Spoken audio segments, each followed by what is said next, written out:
ये जो हमारे आसपास आजकल न्यूज़ें आती रहती हैं कि पत्नी ने अपने प्रेमी के साथ मिलकर अपने ही पति की हत्या कर दी, तो कहीं से न्यूज़ आती है पति ने अपने गर्लफ्रेंड के साथ रहने के लिए अपनी वाइफ को मार दिया, उसको घर से निकाल दिया, उसको डाइवोर्स दे दिया। किसी की डेड बॉडी ड्रम में मिलती है, किसी की फ्रिज में मिलती है, किसी की ब्रीफकेस में मिलती है, किसी की नदी में मिलती है, तो किसी की डेड बॉडी ही नहीं मिलती है। और हम में से बहुत से लोग बहुत ही जल्दी एक फैसले पे पहुंच जाते हैं कि आजकल की लड़कियां, बहू, बीवियां बहुत खतरनाक हो गई हैं, भाई इनसे तो बच के रहना चाहिए। नहीं, कौन सा दिन तुम्हारा आखिरी दिन होगा, किस दिन तुम्हारी जाय में जहर आ जाएगा, ये तुम्हें नहीं पता। और ये सिर्फ लड़कियों के केस में नहीं है, लड़कों भी केस में होता है कि आजकल लड़के, पति, मर्द, बॉयफ्रेंड, इन पर तो भरोसा करने लायक नहीं है। और मैंने तो लोगों को बोलते सुना है कि आदमियों की जात तो कुत्ते की जात होती है, कहीं भी मुंह मारने लगते हैं। लेकिन क्या ये फैसला लेना कि लड़के गलत होते हैं या लड़कियां, ये सही है?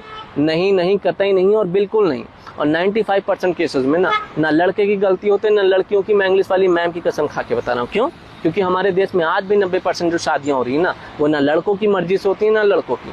और अगर सामने वाला आपसे कह रहा है कि मैं इसके बिना नहीं रह पाऊंगी, नहीं रह पाऊंगा, जान दे दूंगा या दे दूंगी, उसके बावजूद उनकी शादियां कर दी जाती हैं, तो मेरे को कोई ये बताए कि यहाँ गलत है कौन, लड़का, लड़की, उसके मम्मी पापा, या ये दो कौड़ी का समाज जिसने कुछ नियम बना दिए कि ऊंची कास्ट नीची कास्ट से शादी नहीं करेगी, प्यार नहीं करेगी, वर्मा की शादी वर्मा से होगी, ब्राह्मणों की शादी सिर्फ ब्राह्मणों होंगी। तो अब जरा मेरे को कोई ये बताए कि अगर इसके बावजूद कोई अनहोनी, कोई मर्डर, कोई डाइवोर्स हो रहा है या किसी को जला के मार दिया जाता है, तो इसकी सजा उसी को क्यों मिलती है जिसने जान ली है।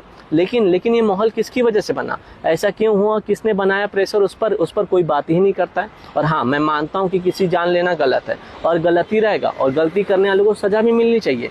लेकिन क्या सिर्फ कसूर उन्हीं का था? मैं इस बात को घंटा नहीं मानता।